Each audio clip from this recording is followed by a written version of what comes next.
오늘은 남유다의 세 번째 왕인 아사 왕에 대해서 저희들이 한번 말씀을 살펴보도록 하겠습니다. 인쇄물들 다 받으셨죠? 앞뒤로 되어 있습니까? 예. 자, 그러면은 한번 보도록 하겠습니다. 아사 왕은 전체 41년을 통치하였습니다. 41년. 솔로몬 왕이 몇 년 통치했는지 아시겠습니까? 다윗이 몇 년 했습니까? 다윗이 40년, 그죠? 솔로몬도 40년 딱 했어요.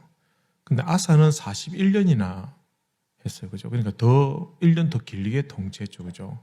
그러니까 오랫동안 나라를 통치를 할 만큼 또 나라가 안정되어 있었다라는 것을 우리가 짐작할 수 있습니다.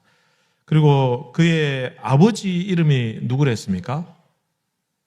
아비얌. 그죠? 기억나시죠? 아비얌.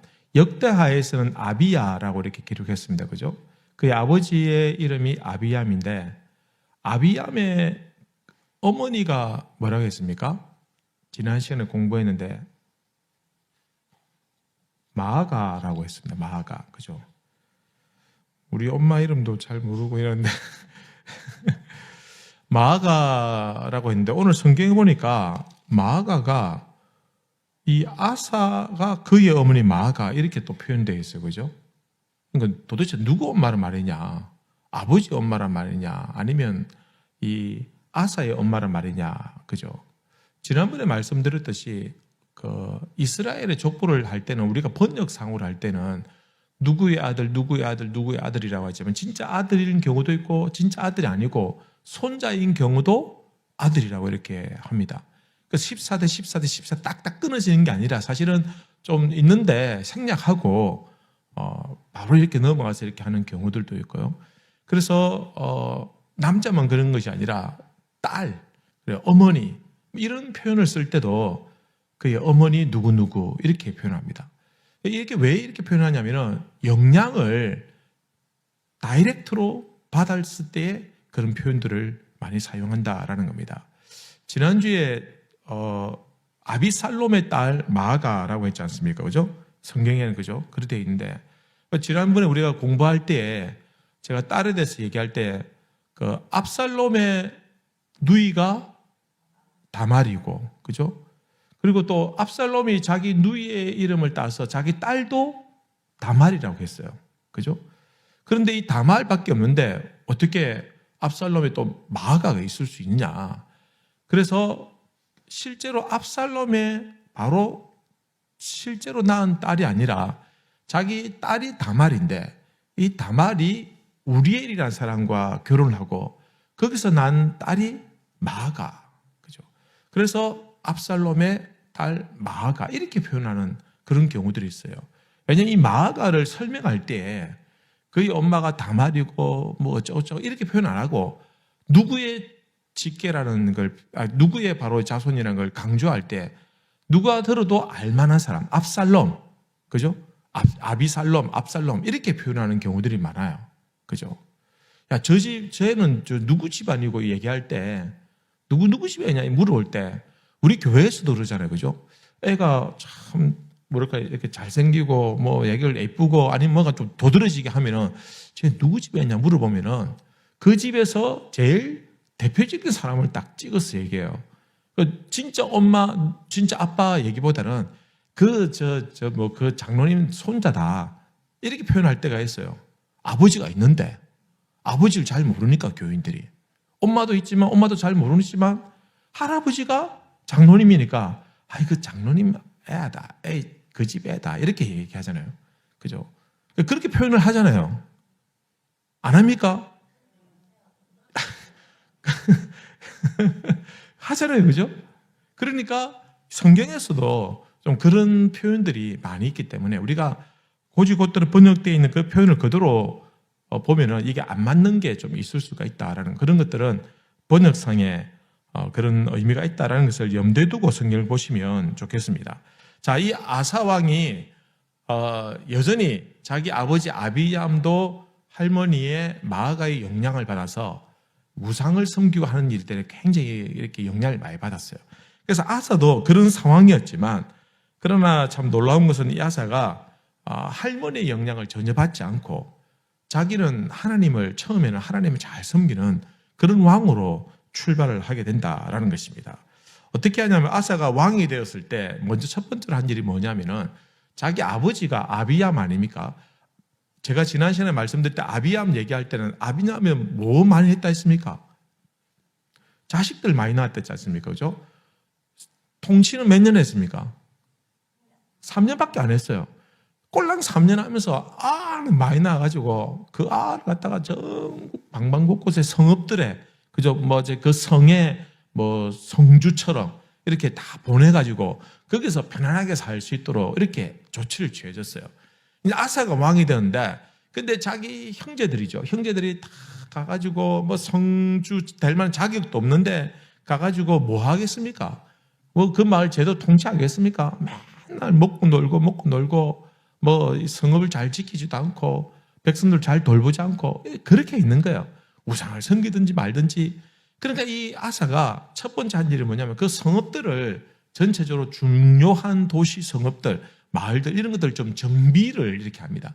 그래서 좀 쇠락된 것은 공사를 해가지고 좀 정비도 하고, 또 성읍만 정비하는 것이 아니라 그곳에서 하나님을 제대로 섬기고 있는지, 하나님을 바르게 섬기고 있는지 이런 것들도 이렇게 살펴보고 정비를 하는 그런 일들을 처음에 아사가 왕이 되었을 때 그 일들을 시작했다라는 것입니다. 성경에 보면 역대하 14장에 보면 오늘 본문과 같은 내용을 다루고 있습니다. 우리 역대하 14장으로 한번 보실까요? 역대하 14장 673페이지에 있습니다. 14장 갔습니까?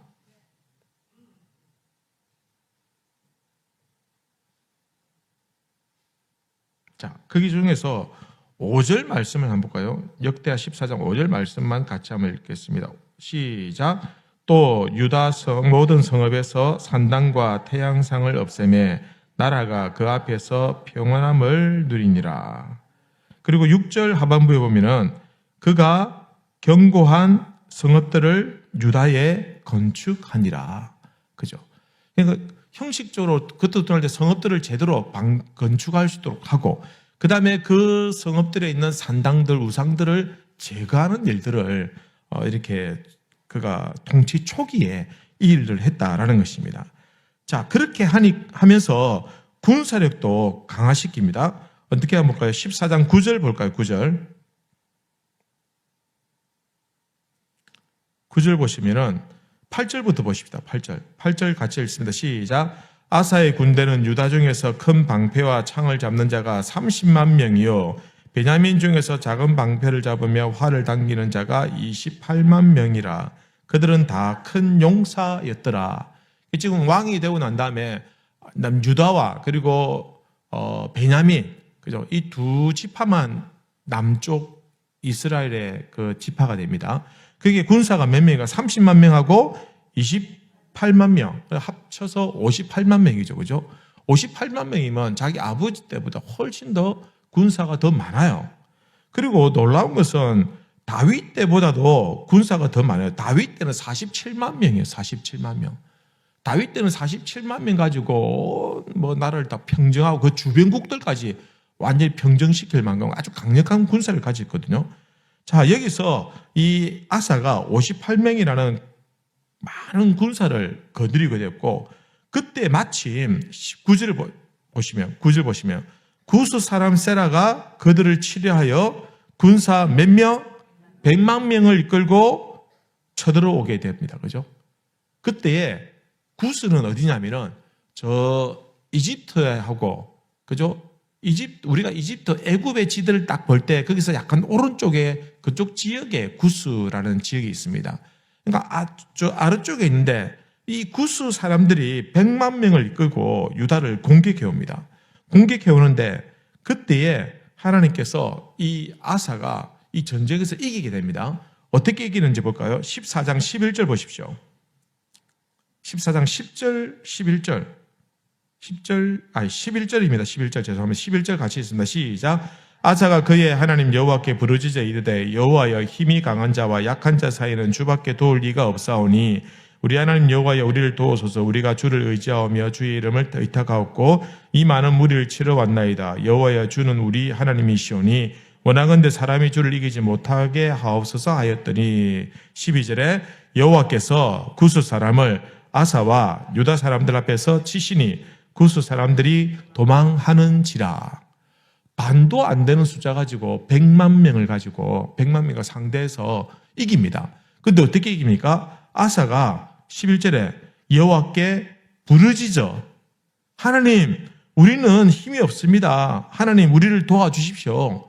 그렇게 해서 하나님의 도우심을 구해서 이 전쟁에서 크게 승리를 거두게 됐다라는 것입니다. 그리고 전쟁에서 끝나고 난 다음에 돌아옵니다. 돌아오는데 15장 1절 보십시오. 15장 1절. 15장 1절에 보니까 누가 이 아사와 그 전쟁 군인들을 맞이합니까? 오뎃의 아들 아사랴가 그죠? 맞이하는데 그에게 어떻게 됐다고요? 하나님의 영이 그에게 임하고 아사랴가 아사 왕과 그 군사들을 맞이합니다. 누구에 의해서? 하나님의 영이 임하였으니까 지금 맞이하는 것은 누구의 입장을 대변하는 겁니까? 하나님의 입장을 대변하는 겁니다. 뭐라고 합니까? 2절에 15장 2절에 읽읍시다. 시작. 그가 나가서 아사를 맞아 이르되 아사 및 유다와 베냐민의 무리들아 내 말을 들으라. 너희가 여호와와 함께하면 여호와께서 너희와 함께 하실지라. 너희가 만일 그를 찾으면 그가 너희와 만나게 되시려니와 너희가 만일 그를 버리면 그도 너희를 버리시리라. 그죠? 그러니까 지금 전쟁에서 이긴 목적이 이유가 뭡니까? 너희가 하나님을 의지하고 하나님을 만났기 때문에 하나님을 찾았기 때문에 너희가 이긴 거다. 너희가 하나님을 버렸으면 이기지 못했을 것이다. 이 아사랴가 이렇게 말을 하는데 누구의 영에 의해서? 하나님의 영에 의해서 이렇게 말을 하고 있다라는 거예요. 그러니까 굉장히 이제 전쟁에서 승리를 거두고 막 들어오니까 너희가 지금 이긴 것은 누구 때문이다? 하나님 때문이다. 하나님 때문이다라고 이렇게 말을 하는 거예요. 그러니까 이 아사랴가 이렇게 말하니까 아사 왕이 이 말을 듣고 마음에 감동을 크게 받습니다. 실제로 자기가 부르짖어 가지고 전쟁에 이기잖아요. 그러니까 감동이 돼 가지고 그 다음에 이제 본격적으로 종교 개혁을 일으킵니다. 이전에 그가 왕이 되고 난 다음에 성읍들을 정비하면서 우상들 쫓아내고 했잖아요. 했는데 이제는 진짜 본격적으로 그가 종교 개혁을 일으키는 모습을 보여줍니다. 15장 8절에 보시면 그 내용이 나옵니다. 8절 볼까요? 시작. 아사가 이 말 곧 선지자 오뎃의 예언을 듣고 마음을 강하게 하여 가정한 물건들을 유다와 베냐민 온 땅에서 없애고, 그죠? 이 오뎃의 아들 아사랴의 예언을 듣고 그 말을 듣고는 이제 감동이 되고 마음에 감동이 되고 큰 용기를 얻어서 그 땅의 모든 우상들을 본격적으로 완전히 폐하는 이런 일들을 합니다. 먼저 우상숭배와 가증한 것들을 다 버립니다. 그리고 15장 8절 후반부에 보면 여호와의 낭실 앞에 있는 여호와의 제단을 재건하고, 여호와의 제단을 재건한다는 말은 무슨 말입니까? 하나님께 지금 제대로 뭐 하겠다? 예배를 드리겠다. 그죠? 예배를 드리겠다라고 하고, 그 다음에 놀라운 것은요, 9장 중반에 보십시오. 9장 중반에 보면 이는 이스라엘 사람들이 아사의 하나님 여호와께서 그와 함께 하심을 보고 아사에게로 돌아오는 자가 많았습니다. 누가요? 9장 앞에 보면 에브라임과 므낫세와 시므온 가운데서, 이 지파들은 어디에 속해 있으면 남쪽입니까? 북쪽입니까? 북쪽이죠. 북쪽에 있는 에브라임과 므낫세와 그 다음에 시므온, 특히 에브라임과 므낫세는요, 지파가 굉장히 큰 지파예요. 에브라임은 그냥 북쪽에서 거의 장자 지파와 마찬가지예요. 근데 그 중요 지파들에게 있는 백성들 중에서 아사가 남쪽에서 종교개혁을 일으키고 하나님 제대로 섬긴다라는 것을 볼 때 이 사람들이 자기 고향을 버리고 남쪽으로 내려가요. 왜 내려갑니까? 하나님을 배우고 섬기기 위해서, 제대로 섬기기 위해서. 그러니까 남쪽에서는 지금 북쪽의 사람들이 내려오는데 누가 내려옵니까? 뭐 갈 곳 없는 사람들, 뭐 불황자들, 뭐 이런 사람들이 내려오는 것이 아니라 하나님을 섬기는 사람들, 하나님을 제대로 섬기는 사람들, 이 유력한 사람들이 막 이리 말로 하면 이제 이민을 오는 거예요. 이민을 막 이리 와가지고 오니까 나라가 어떻게 되고 더 강해지고 더 하나님을 잘 섬기는 그런 나라가 된다라는 겁니다. 그리고 10절 보십시오. 아사왕 제15년에, 그죠? 15년에 예루살렘에 모여가지고 뭘 하냐면은 소 700마리하고 양 7,000마리하고 아주 어마어마한 제사를 지냅니다. 그러면서 큰 제사를 지내면서 거기서 뭐라고 얘기하냐면은 12절 보십시오. 12절 같이 읽어가 시작. 또 마음을 다하고 목숨을 다하여 조상들의 하나님 여호와를 찾기로 언약하고 뭐 하는 겁니까? 큰 제사를 지내면서 예배를 드리면서 우리가 하나님과의 언약을 상기시키고 언약을 맺자. 어떻게 맺자는 겁니까? 우리는 하나님을 찾고 우리는 하나님을 섬기고 그러면 하나님은 우리를 지켜주시고 우리를 떠나지 않는다. 아주 심플한 이 언약을 다시 한 번 더 세워나가는 겁니다. 그리고는 어떻게 합니까? 13절에 이스라엘 하나님 여호와를 찾지 아니하는 자는 대소 남녀를 막론하고 어떻게 하겠다고? 죽이는 것이 마땅하다. 하나님 제대로 안 섬기면 어떻게 하겠다? 다 죽이자. 무서운 말입니다 지금, 그죠?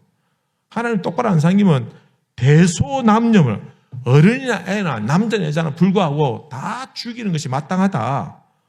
이렇게 그들이 나팔을 불고 소리치면서 맹세를 하는 겁니다. 이 완전 엄청난 사건이 이 아사 때에 일어나게 됩니다. 백성들은 이것을 이제 지키기로 맹세를 합니다. 그리고는 보십시오. 15절 후반부에 보십시오. 15절 같이 읽읍시다. 시작. 온 유다가 이 맹세를 기뻐한지라 무리가 마음을 다하여 맹세하고 뜻을 다하여 여호와를 찾았으므로 여호와께서도 그들을 만나 주시고 그들의 사방에 무엇을 주셨다? 평안을 주셨다. 평안을 주셨다. 그죠?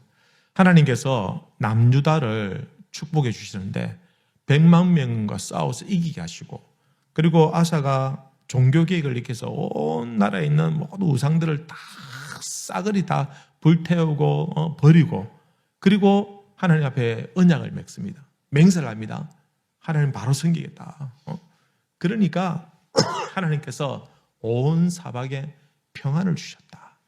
이게 하나님의 축복을 받는 비결은 이거예요. 이게 하나님의 축복을 받는 비결이에요. 하나님 제대로 잘 섬기면 하나님께 평안을 주신다라는 것입니다. 이건 너무 쉬운 명백한, 그죠? 그래서 우리가 어떤 상황에서도 하나님을 잘 섬기는 것, 이게 굉장히 중요하다라는 것입니다.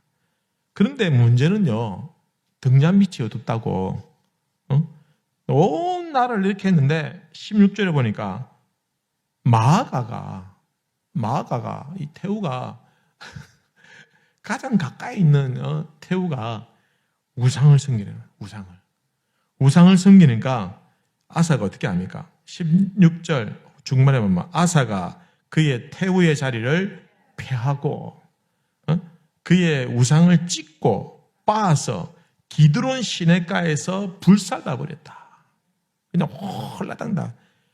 완전 태후의 자리까지도 완전히 폐시킬 만큼, 그죠? 엄청난 이 일을 하는 겁니다. 자기 가족 일을 할지라도 뭐 애누리 없습니다. 그냥 바로 그냥 잘라버리고 막 폐위시키면 어떻게 돼요? 궁중에서는 못 살고 쫓겨나는 거예요, 그죠? 평민으로 나가 살게 죽이진 않았겠죠, 그죠? 평민으로 나가 사는 거예요, 그냥, 그죠? 평민 나가 살면 편안하게 잘 살겠습니까? 주위 사람들 손가락질하고, 그죠? 그렇게 했겠죠, 그죠? 이렇게 해서 그가 통치 41년 중에서 35년 정도는 아주 나라가 별로 전쟁도 없고 이제 편안하게 이렇게 살아왔었어요. 그럼 문제는 이제 35년이 지나고 난 다음부터 이제 아사의 마지막에 그가 변질되고 추락하는 그런 모습을 보여주고 있다라는 것입니다. 어떤 일이 벌어졌냐면요. 16장에 보면은 역대하 16장에 보면요. 16절 1절 볼까요? 같이 읽읍시다. 시작. 아사왕 제36년에 이스라엘 왕 바하사가 유다를 치러 올라와서 라마를 건축하여 사람을 유다 왕 아사에게 왕래하지 못하게 하려 한지라. 잘 보십시오. 36년에 35년간 편안했습니다. 36년에 이스라엘 북이스라엘의 바하사가 왕인데 이 바하사는 어떤 사람이냐면 북쪽의 초대 왕은 누구라 했습니까? 여로보암. 그 다음에 그 초대 왕의 아들이 나답이라는 아들이 있어요. 그런데 나답이 왕이 되었을 때 이 바하사가 반역을 일으켜가지고 쿠데타를 일으키니까 자기가 왕이 되어버려요. 북쪽에서는 쿠데타가 자주 일어납니다. 왕이 되어버려요. 그리고는 그가 군사들을 이끌고 어떻게 유다를 치러 올라와서 무엇을 건축했다? 라마를 건축했다. 라마라는 도시가 있는데 이 도시는 남쪽과 북쪽의 요충지예요.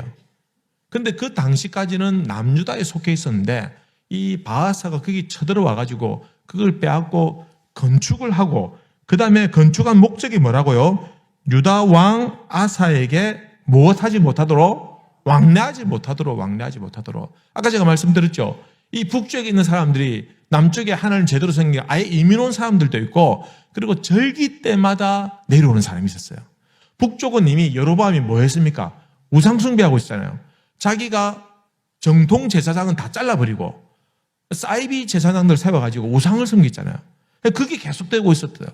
그래서 백성들, 신실한 백성들, 하나님을 섬기는 경건한 백성들은 내려와서 하나님을 섬기는 일들을 했는데 그 왕래하는 것을 이 바하사가 가만 못 보는 거예요. 그래서 라마를 딱 건축을 해가지고 딱 정비를 해가지고 함부로 못 내려오도록 딱 막아버리는 거예요. 막아버리는 이 일을 한 거예요. 이게 아사 왕에게는 굉장히 위협이 됐어요. 근데 문제는 아사가 어떻게 됐냐? 여러분 어떻게 해야 되겠습니까? 이전에 구스가 100만 명 들고 들어왔을 때 나가서 싸워 이기잖아요. 그죠? 그리고 자기가 이기고 돌아왔을 때 아사랴가 잘했다. 너무 잘했다. 당신이 진짜 왕이다. 대신 하나님 우리를 도와주셨다. 종교개혁 일으키고 난리굿을 하고 그다음에 마하가까지 태우까지 폐위시킬 만큼 결단이 있는 이 사람이었는데 근데 이번에는 어떻게 하냐면은 전쟁을 하지 않고 군사를 모으지 않고 어떤 방법을 쓰고 있습니까? 여러분 2절 보십시오.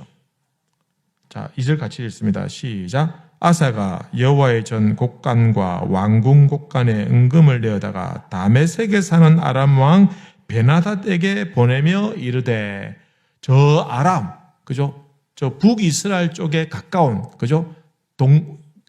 요단강 동편 쪽에 있는 그 아람 족속들에게 그때 왕이 누구냐? 베나닷인데 베나닷에게 자기 성전에는 그 금은보화로 다 탈탈 끌어가지고 그다 홀라당 다 갖다 주고 뭐라고 얘기하냐면은 너희가 북쪽에서 이스라엘 좀 공격을 해라. 그러면은 이 바하사가 올라가지 않겠느냐. 그래서 돈을 받고 아람이 그래 알았다 하고 북쪽에 쳐들어 내려오는 거야.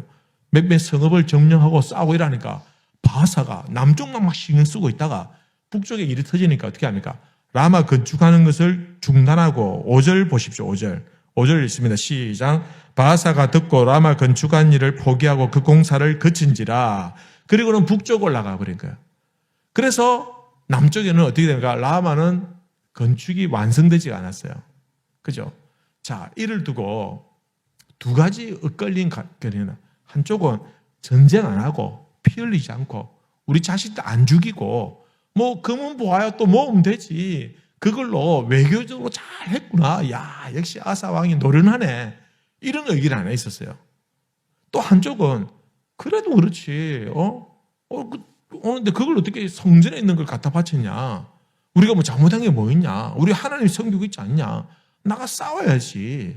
이런 의견이 하나 있고 피를 흘릴지언정 싸워 이기면 된다. 이런 의견이 있는 거예요. 여기 두 가지 의견이 있어요. 두 가지 의견. 여러분 같으면 어느 게 더 지혜롭게 보입니까?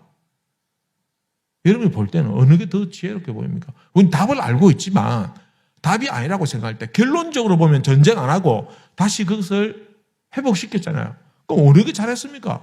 전쟁해가지고 우리 아들 옆집의 아들 죽이가면서까지 다시 빼앗아야 되겠습니까? 아니면 돈 좀 들어라도 전쟁 안 하고 외교적으로 수단껏 해가지고 이렇게 해가지고 하는 게 좋겠냐? 어느 게 좋겠냐? 사람들이 생각할 때는 전자가 야, 더 좋네 그게. 뭐 목숨이 더 중요하지. 이런 생각을 할 수 있다라는 것입니다. 우리도 지금 그렇잖아요. 여러분 우리나라 만약에 일본이나 뭐 중국이 뭐 북한이 옆에서 막 건드리고 이런다 이러면 생각해 봅시오. 이것들이 하면서 싸우자 하면 누가 나가 싸워? 우리 국군 장병들 나가 싸워야 돼. 거기는 우리 아도 있고 옆집 아도 있고 조카들도 있고 걔들 나가면 살겠습니까? 죽지 다. 그렇게 해서 해야 되겠냐? 아니면은 좀 우리가 좀 뭐 경제적으로 좀 손해 보더라도 좀 저기 뭐 땅 좀 떼주더라도 좀 외교적으로 잘 해가 전쟁 없이 잘 하는 게 좋겠냐? 어느 게 좋겠느냐? 우리 생각에도 이게 더 낫겠죠, 그죠? 그게 더 좋을 것 같아요. 우리 생각에도. 근데 문제는 이렇게 하든지 그렇게 하든지 이게 방법의 문제가 아니라 중요한 것은 이 아사가 이 방법을 쓰든지 저 방법을 쓰든지 어떻게 하든지 먼저 어떻게 해야 됩니까? 하나님 앞에 가가지고 물어야 되는 거예요. 하나님 앞에 가서 엎드려야 되는 거예요. 하나님 어찌하면 좋겠습니까? 어찌하면 좋겠습니까? 그러면 하나님 전쟁 좋아하는 분 아닙니다. 무조건 나가 싸워 이기라. 내가 도와줄게. 그게 아니에요. 여러분 저 이스라엘이 멸망할 때 예레미야가 어떻게 너 망한다. 우리가 범죄했기 때문에 우리가 망한다. 우리는 포기한다. 그냥 항복해야 된다. 그 얘기를 했어요. 예레미야가. 그런데 왕과 그 당시에 신료들과 백성들은 어떻게 하면 무슨 소리 하느냐? 우리가 왜 항복하고 포기하냐? 우리는 하나님 있지 않냐? 나가 싸워 이기자. 또 거짓 선지자 불러가지고 한번 예언해보라니까 이긴다는 거예요. 그럼 니만 선지자냐? 우리 선지자도 있다. 나가자 싸우자 이기자. 싸우자 그랬어요. 그건 하나님의 뜻은 아니에요 그게. 왜냐하면 이미 너희들은 범죄했고 너희를 향한 진노의 잔은 부어졌고 너희를 향한 심판은 이미 시작되었으니 너희들 괜히 힘 빼지 말고 항복해라. 항복해가지고 처절하게 포로로 잡혀가고 처절하게 빼앗기고 그러면서 회개해라. 이게 하나님 뜻이었는데 항복하는 게 하나님 뜻이었어요. 그러나 일부 민족주의자들 이 사람들은 싸워야 한다. 그래가 싸워가지고 다 죽고 다 빼앗기고 다 포로로 잡혀가고 그래 됐거든요. 중요한 것은 하나님 뜻을 따르는 거예요. 지금 이 말씀에서 인간적으로 보면 아사가 외교적으로 잘 문제를 처리한 것 같지만 그 하나님께 묻지 않고 하나님 뜻을 따르지 않고 자기 판단, 자기 생각, 자기 뜻대로 한 거예요. 자기 뜻대로. 자기가 통치를 해보니까 나중에는 안 싸우고도 할 수 있겠네. 지금 초창기는 전쟁 몇 번 했었지만 여러분 종교개혁 일으키고 난 다음에 하나님 제대로 생길 때 그때 하나님께 뭘 주셨다 했습니까? 하나님께서 평안을 주셨다. 평안은 뭡니까? 전쟁이 없는 거잖아요. 그러니까 15년에 있었던 일이죠 그게. 지금 35년이잖아요. 그럼 20년 동안 뭐가 없었다? 전쟁이 없었다는 거예요. 20년 동안 전쟁 없이 편안하게 잘 살았다는 거예요. 근데 이제 와서 굳이 우리가 또 전쟁을 해야 되겠냐? 얼마든지 이런 생각을 가질 수 있는 것이죠. 인간적으로 볼 때. 그러니까 중요한 것은 아사가 하나님 앞에 와서 엎드리면서 물었어야 돼요. 하나님 나가라면 나가서 싸운 거고 아니면 너 그냥 막 적당하게 외교를 하라면 그렇게 하면 되는 거고 하나님의 뜻을 묻고 그 뜻을 따르는 게 더 중요한 그거를 빠뜨렸어요. 아사가 그걸 놓쳤어요. 그런데 문제는 그 다음으로 넘어가서 7절 보십시오. 7절 같이 있습니다. 시작. 그때에 선견자 하나니가 유다왕 아사에게 나와 그에게 이르되 왕이 아람 왕을 의지하고 왕의 하나님 여호와를 의지하지 아니하였으므로 아람 왕의 군대가 왕의 손에서 벗어났나이다. 지금 아사는 하나님보다는 아람 왕의 손을 의지한 거예요. 그래서 금은 보화를 다 갖다 바친 거예요. 그러지 않아도 하나님께서 이기는 방법이 있고 하나님의 뜻이 있고 계획이 있고 방법이 있는데 그건 묻지 않고 하나님 의지하지 않고 아람 왕에게 엎드려서 아람 왕의 뜻대로 했기 때문에 그럼 결국은 아람 왕이 나중에 유다를 공격해 옵니다. 나중에. 결국은 그의 손에서 벗어났다. 그죠? 하나니가 책망을 하는 겁니다. 책망을 하는데 그 다음에 10절 보십시오. 10절 같이 읽습니다. 시작. 아사가 노하여 선견자를 옥에 가두었으니 이는 그의 말에 크게 노하였음이며 그때에 아사가 또 백성 중에서 몇 사람을 학대하였더라. 여러분 처음에 오데스의 아들 아사랴가 와가지고 왕 이기다 최고다.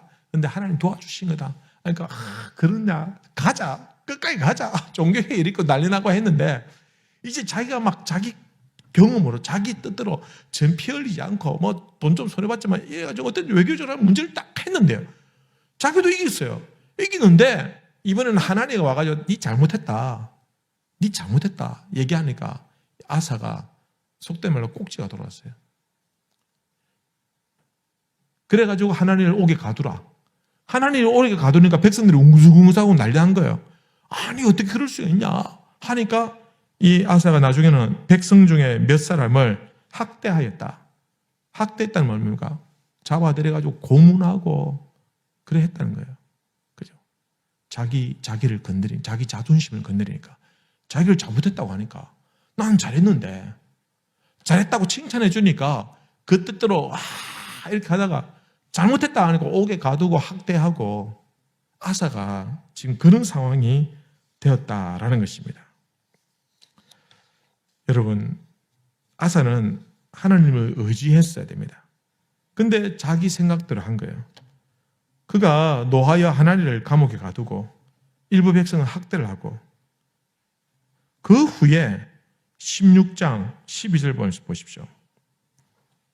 12절 같이 읽습니다. 시작. 아사가 왕이 된 지 39년에 그의 발이 병들어 매우 위독했으나 병이 있을 때 그가 여호와께 구하지 아니하고 의원들에게도 구하였더라. 의원들에게 구하였더라. 지금 이제 이 말은 뭡니까? 여러분 웬만하면은 그죠? 안 믿는 사람도 병들면 하나님 찾으러 옵니다. 교회 안 다니는 사람도 그죠? 근데 야는 지금 하나님 섬기면서 병들었는데 어떻게 합니까? 하나님을 찾지 않고 의원을 찾았다. 이 말은 뭡니까? 악을 쓰는 거예요 지금 이거는. 이제 악이 바친 거예요 그냥. 악이 바친 거예요 지금. 왜 이렇게 되었을까? 왜 이렇게 되었을까? 여러분, 아사 왕은 자기의가 아주 강한 사람입니다. 자기가 잘났다고 생각하는 사람이에요. 그래서 자기에게 칭찬해 주는 사람은 하고 좋아하고 자기를 지적하고 책망하는 사람에 대해서는 분노하고 그게 용납이 안 되는 거예요.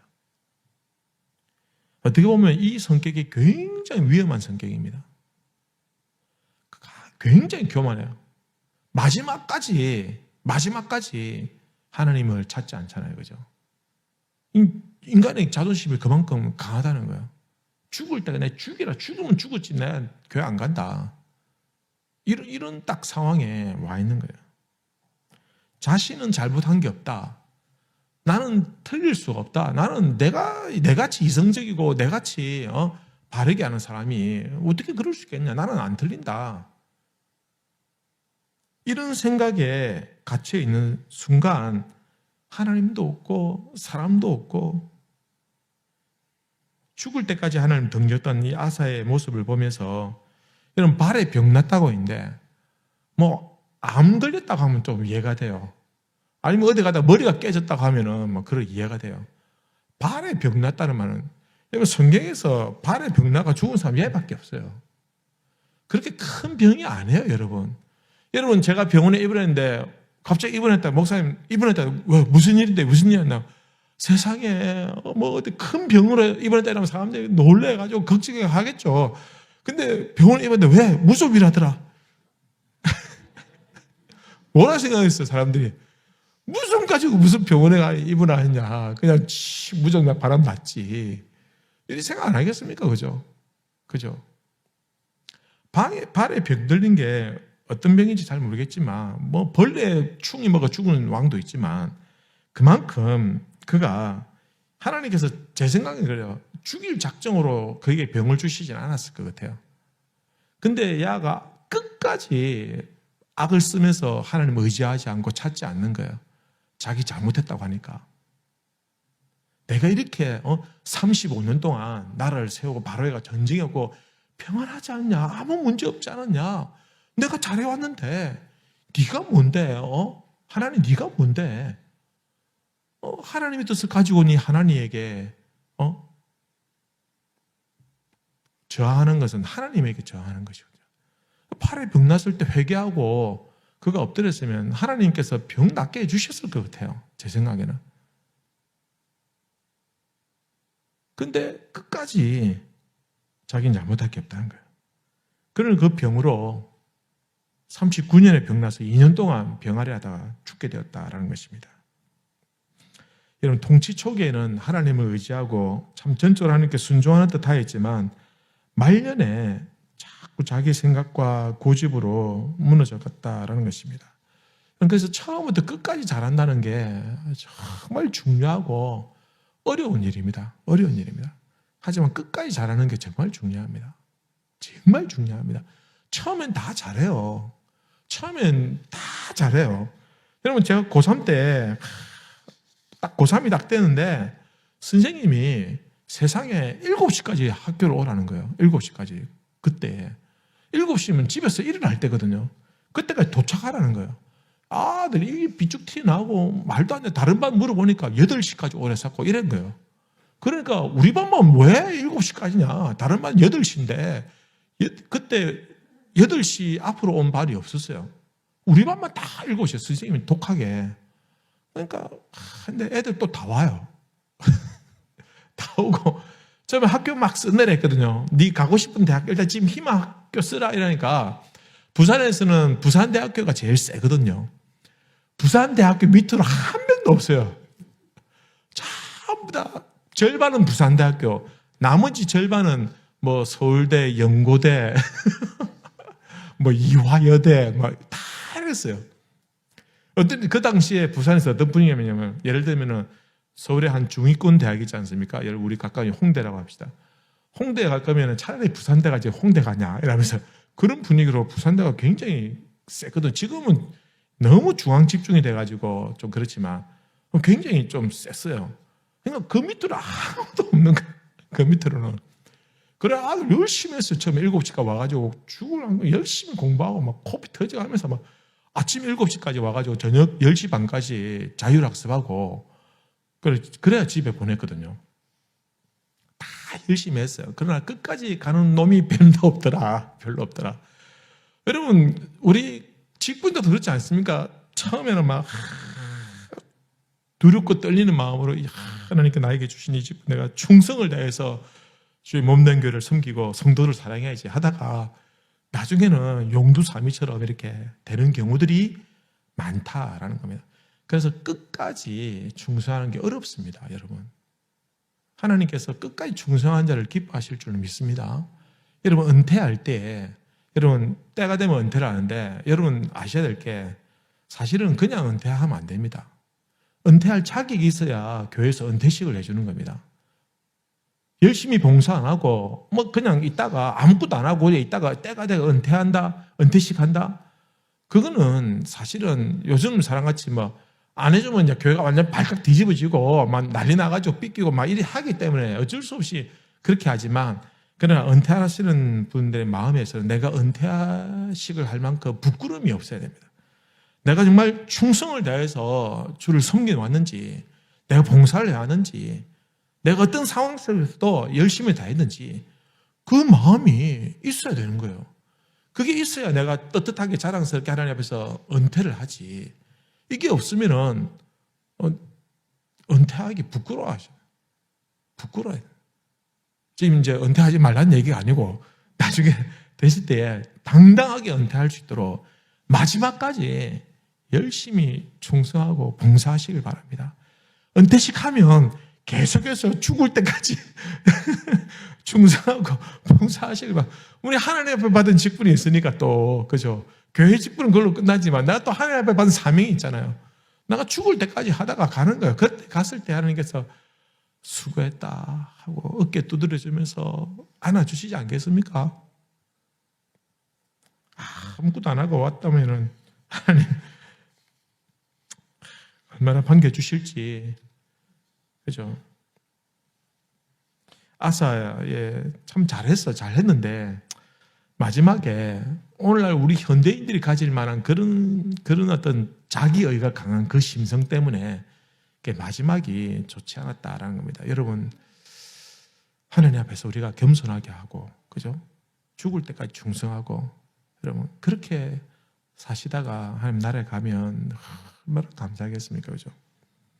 여러분, 뒷장에 보시면 열왕기와 역대기의 대조해가지고 구분해 놓은 게 있습니다. 아사의 장점과 단점입니다. 여러분 대충 한번 보실까요? 장점을 보시면 열왕기에는요, 그 영적 개혁과 신앙의 결단을 하였고, 그리고 성경에 보면 남색하는 자를 쫓아내고 동성입니다. 마아가의 태위를 피하고 우상을 찍어 불살라버립니다. 역대기 참된 신앙과 우상을 제거하고, 그 다음에 기도하고 하나님을 의지해서 구스왕을 구스를 무찌르는 장면이 나옵니다. 그리고 전심을 다해서 하나님을 찾는 그런 모습들이 보입니다. 단점에서는요, 열왕기에서는 하나님보다는 외교적인 타협을 하는, 하나님 찾지 않고 자기 생각, 자기 판단을 위해서 그렇게 일을 망치게 됩니다. 그리고 역대기에서는 선지자의 책망을 거부합니다. 그리고는 병중에도 하나님 찾지 않는 그런 모습을, 안타까운 모습을 보여주고 있습니다. 마지막이라도 회개하고 돌아왔으면 그나마 좀 좋을 텐데, 여러분, 우리도 참 끝까지 하나님 잘 섬겨서 하나님 의지하고 끝까지 하나님 순종하는 우리 성도님들 되시기를 우리 주님의 이름으로 기원합니다.